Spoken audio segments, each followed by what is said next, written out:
নমস্কার বন্ধুরা, আজকের ভিডিওর মাধ্যমে আমরা দেখব নতুন প্রক্রিয়ায় কি করে মিউটেশন করা হয়। অর্থাৎ 2024-এ মিউটেশন সংক্রান্ত কিন্তু বিভিন্ন আপডেট এসেছে, বিভিন্ন নিয়মের কিন্তু বিভিন্ন পরিবর্তন এসেছে। আজকের এই ভিডিওর মাধ্যমে আমরা দেখব কোন কোন পরিবর্তনগুলি এসেছে এবং আপনি সেই পরিবর্তনগুলিতে কি করবেন বা কি করতে হবে মিউটেশন আবেদন করার সময়। তো চলুন ভিডিওটি দেরি না করে শুরু করছি। আমি কিন্তু রয়েছি বর্তমানে বাংলার ভূমি ওয়েবসাইটের পোর্টালে।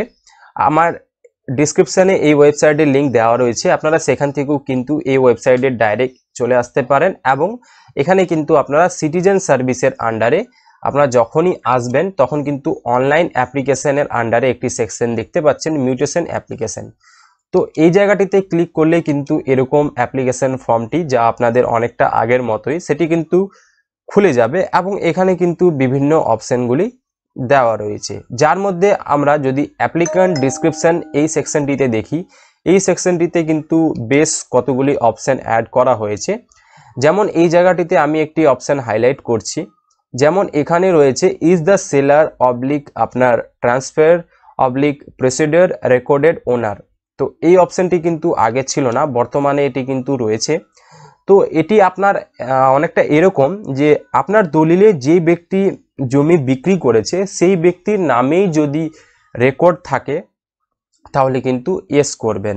অর্থাৎ মিউটেশন করার ক্ষেত্রে কিন্তু কি হয় যে যে ব্যক্তি আপনার জমিটি বিক্রি করেছে তার নামেই কিন্তু রেকর্ড থাকে, ওই জন্যই আমরা মিউটেশন করে থাকি, যাতে কিনা তার তার নামটা থেকে আমার নামে এই জমিটার রেকর্ড সরকারের ঘরে হয়ে থাকে।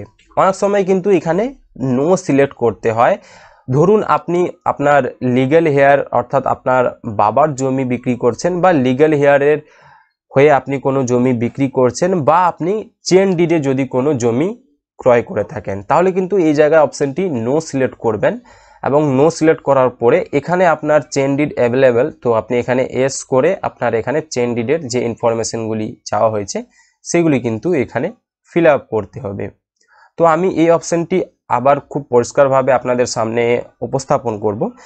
তো ধরুন আপনি যে আপনার দলিলে যে ব্যক্তি জমি বিক্রি করেছে সেই ব্যক্তিরই নামে যদি রেকর্ড থাকে তাহলে কিন্তু এখানে এস সিলেক্ট করবেন। বাই ডিফল্ট এখানে এসি সিলেক্ট করা থাকবে, তো আপনারা এখানে এসি থাকতে দিবেন। এবং আপনি যদি চেন ডিডে জমি ক্রয় করে থাকেন তাহলে কিন্তু এখানে নো সিলেক্ট করে, ঠিক আছে, এখানে কিন্তু আপনি ইয়েস সিলেক্ট করবেন এবং চেন ডিডের ইনফরমেশনগুলি দিবেন। বা আপনি যদি পৈতৃক সম্পত্তি বা লিগ্যাল হেয়ার সম্পত্তি আপনি যদি রেকর্ড করাতে চান তাহলে কিন্তু এখানে নো সিলেক্ট করে এবং পরবর্তী ধাপের দিকে এগিয়ে যাবেন। এবং আমরা এই জায়গায় যদি একটি অপশন দেখি, এই জায়গাও কিন্তু একটি নতুন অপশন অ্যাড হয়েছে, একটি আছে partition as a legal heir. তো আপনারা যদি পার্টিশন হয়ে কিনে থাকেন তাহলে কিন্তু এখানে আপনাদের ডিড ম্যান্ডেটারি এই কথাটি কিন্তু রয়েছে। অর্থাৎ আপনারা যদি পার্টিশন হিসাবে যদি জমিটি কিনে থাকেন তাহলে কিন্তু আপনাদের এখানে ডিডটি আপলোড করতে হবে, যেটি কিন্তু আপনারা এখানে লিস্ট অফ এনক্লোজার্স এই ট্যাবটিতে গেলে আপনাদের এখানে ডিড অপশনটিকে সিলেক্ট করে এখানে কিন্তু আপলোড করতে হবে, যেটি কিন্তু ম্যাক্সিমাম 2 MBর মধ্যে এবং সাইজ হতে হবে PDF।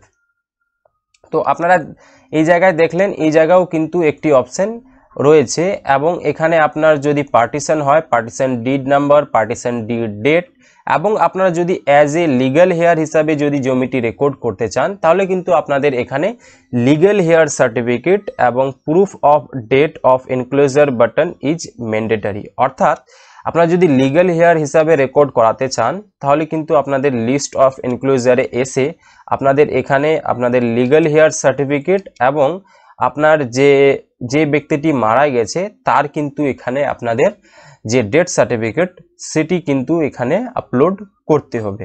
এবং পরবর্তীতে এই অপশনটি রয়েছে deed executed by power of attorney. এটি তো এই জায়গায় কিন্তু সবসময় নো হয়ে থাকে। এস কখন হবে যারা জানতে চান তাদের ক্ষেত্রে বলে রাখি, এস হবে তখন যে ধরুন অনেক সময় কি হয় যে কোনো ব্যক্তিকে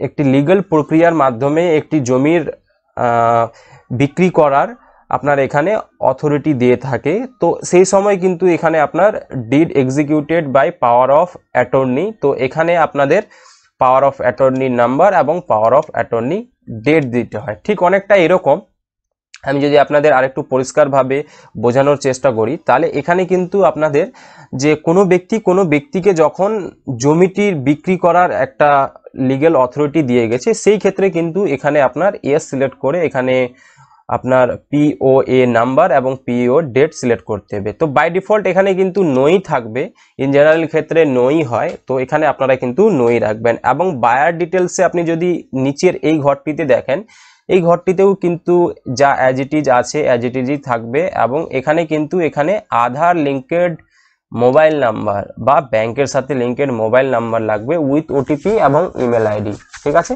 এই অপশনটিও এখানে কিন্তু রয়েছে। এবং পার্টিকুলার্স অফ ট্রান্সফারার এই জায়গাটিতে আপনি যদি ক্লিক করেন, তাহলে এই জায়গায় কিন্তু দেখবেন যে আপনাদের যে আগে যে সমস্ত ছকগুলি ছিল, এখানে একটি প্লাসের আইকন থাকতো এবং আপনি 1 বাই 1 সেই ডিটেলসগুলি এই জায়গায় একটি পেজের মতো খুলতো এবং এখানে কিন্তু ফিল আপ করে নিতে পারেন। কিন্তু বর্তমানে ওই জিনিসটিই রয়েছে, এখানে খালি ফিল আপ করার যে প্রসিডিওরটা সেটি কিন্তু চেঞ্জ হয়ে গেছে। অর্থাৎ প্লট নাম্বার দিবেন, খতিয়ান নাম্বার, এরিয়া কতটা আছে এবং পারপাস ফর মিউটেশন দেওয়ার পরে অ্যাড করলে কিন্তু এখানে আপনাদের এখানে অ্যাড হয়ে যাবে।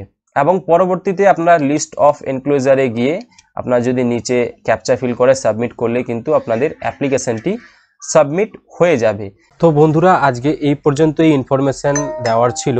পরবর্তীতে মিউটেশন কি করে করা হয় তার রিলেটেড একটি বিস্তারিত ভিডিও আসবে। বর্তমানে কিন্তু মিউটেশন হচ্ছে না, আমি আজকে সারা দিন ট্রাই করেছি কিন্তু কোনোভাবেই মিউটেশন প্রক্রিয়াটি এখন আপনাদেরকে দেখাতে পারছি না। তো আপনারা যারা মিউটেশন প্রক্রিয়াটি দেখতে চান অবশ্যই আমার চ্যানেলটি সাবস্ক্রাইব করে রাখবেন, যাতে কিনা পরবর্তী ভিডিওর আপডেটগুলি আপনার মোবাইলে সবথেকে প্রথমে পৌঁছে যায়। তো আজকের মতো ভিডিওটি এখানেই শেষ করলাম। জয় হিন্দ, বন্দে মাতরম।